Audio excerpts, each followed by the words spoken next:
Hey everyone, and welcome back to the channel. Presently, if you want to buy a stock or crypto, all you have to do is go to the brokerage's site or download their app and you can start trading it right then and there.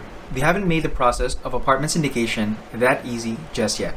And that can be a problem for most investors. So today, I'm going over the 5 steps to the apartment syndication process. It's not as easy as 2 or 3 clicks, but hopefully after this video, you will know enough to get started. Let's go.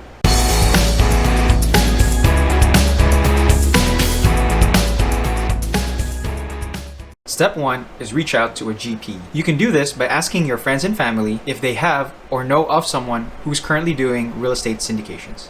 A word of caution, some may advise you not to do it because of the fear of the unknown, or they might have lost money from it. Remember, this is an investment, and there is that possibility. But like any other opportunities where there is no floor or safety net, there is also no ceiling to what you might potentially gain. If your current contacts have zero experience, you might have to expand your network. I recommend the following. 1.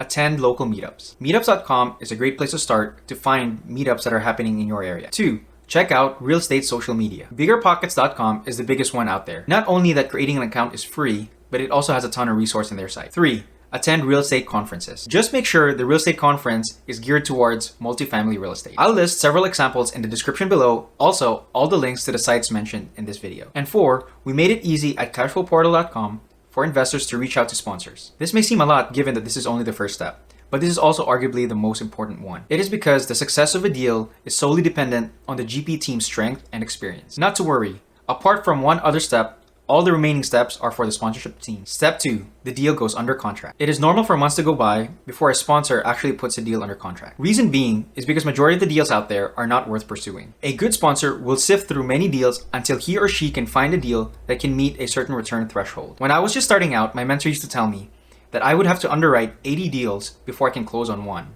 Step 3, due diligence. In this step, the sponsors hire specialists to do a thorough physical inspection of the property and also a financial due diligence based on the documents they received from the seller. The due diligence period typically lasts between 10 to 60 days. And during this period, the sponsorship team can still back out of the deal and not lose their earnest money deposit. Step 4, capital raise. During this phase, the sponsorship team will send out an investment link for the presentation. This is typically in a webinar format. In the presentation, the sponsors will explain why this is a good investment and how much the investors are projected to earn if the business plan is successfully implemented. After the presentation, the subscription period follows. In this period, investors will have to decide whether to invest in the deal or not. If they do decide to invest in the deal, they will review and sign several legal documents before receiving the wire transfer instruction. Once the funds have been transferred, the investors can sit back and relax. This is the last step that I mentioned for a passive investor to do. All that's left is for the GP team to take the deal to the last step. Step 5, closing. This is where the sponsors are closing the loop with the lawyers, the title company, the sellers, and the bank. As a passive investor, all you're waiting for is an email or a call from the GP team to let you know that the deal is closed. Once you get the word, you can celebrate because your hard-earned money is now employed and is working hard for you. If it is your first time and you are planning investing in an apartment syndication, I hope this guide has shed some light on the path that you're about to take. To learn more about apartment syndications, check us out at cashflowportal.com. I wish you the best in your investing journey, and I'll catch you on the next one.